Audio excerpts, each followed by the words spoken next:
चुहबो पानी गे छौरी ठोपे ठोपे गे छौरी ठोपे ठोपे हरया बचे हमर फिटर को देते ठीक मीटर तब बात के छोरा तू तो पे नलका से चुहबो पानी गे छौरी ठोपे ठोपे गे छौरी ठोपे ठोपे नलका से चुहबो पानी गे छौरी ठोपे ठोपे गे छौरी ठोपे ठोपे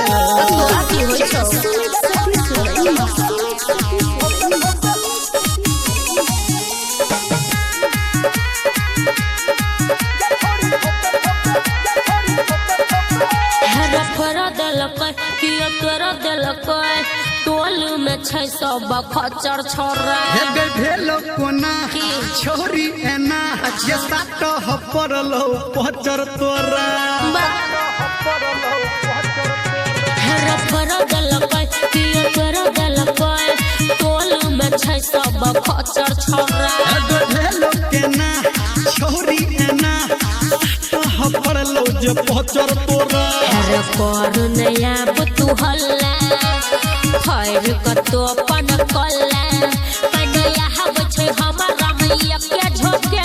सुन नलका से चुहबो पानी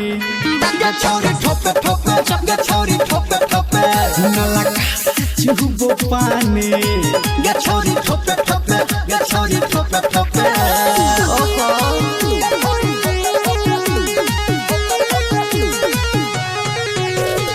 मां गायत्री रिकॉर्डिंग स्टूडियो हेरे रहल नै होश देबै के कर दोष रही गेलौ सुतले भोरबा में बात छ झूठ बात छ कुछ डोहल पकड़ने छकोरबा में ये बात बुझ हेरे रहल नै होश देबै के कर दोष रही गेलौ सुतले भोरबा में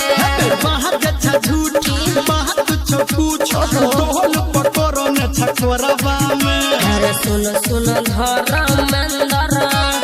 के सब जतौरे अंदर कहै सुमन के बतिया हेतै अच्छा नलका से चुहबो पानी गे छौरी ठोपे ठोपे गे छौरी ठोपे ठोपे नलका से चुहबो पानी गे छौरी ठोपे ठोपे गे छौरी ठोपे ठोपे